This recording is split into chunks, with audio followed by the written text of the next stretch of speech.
Senator Batters. Senator Gold, the Trudeau government's former Saskatchewan cabinet minister Ralph Goodale promised just last spring that farms and agricultural operations would be completely exempt from carbon tax for normal farming operations. Yet, the Trudeau government charged farmers thousands of dollars in carbon tax on fuel to run their grain dryers, and then charged them GST on top of that carbon tax. Senator Gold, my dad sold grain dryers to Saskatchewan farmers for almost 40 years. I can assure you that grain drying is not only a normal farming operation, but it is absolutely essential for the harvest from hell that Saskatchewan has just endured. When will this Trudeau government live up to its promises and exempt farmers completely from this punishing carbon tax? Thank you for your question. The government is very aware of the impact that carbon pricing has on the different sectors of the economy, and in particular on farmers.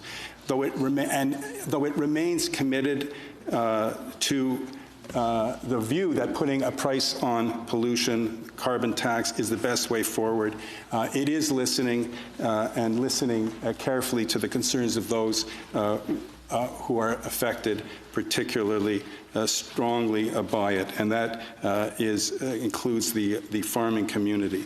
The government understands the challenges facing the farming community, including the difficulties, and perhaps that's understating it, of last year's harvest, and exacerbated by other challenges in the market and otherwise.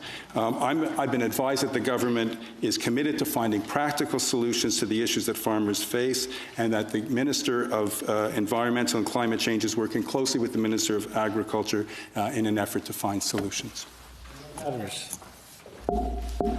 Senator Gold, the current Liberal Ag Minister claims she needs more evidence to prove that the carbon tax is adversely impacting farmers. Well, Senator Gold, here's some evidence you can take to Minister Bibeau. Farmer Kenton Posberg of Humboldt, Saskatchewan, sent me a copy of his fuel bill from last October. In that one single month, he paid $2,980 in just carbon tax and GST alone for his grain drying. The tiny annual carbon tax rebate doesn't even begin to scratch the surface of a massive bill like that. This issue has been raised numerous times at all levels of government. Premier Moe addressed this issue directly with Prime Minister Trudeau months ago.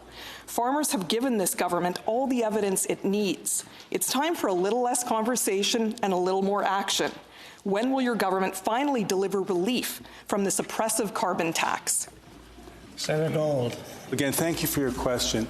Again, the government is committed to its carbon tax policy, but it's equally committed to finding ways to mitigate the effects where appropriate.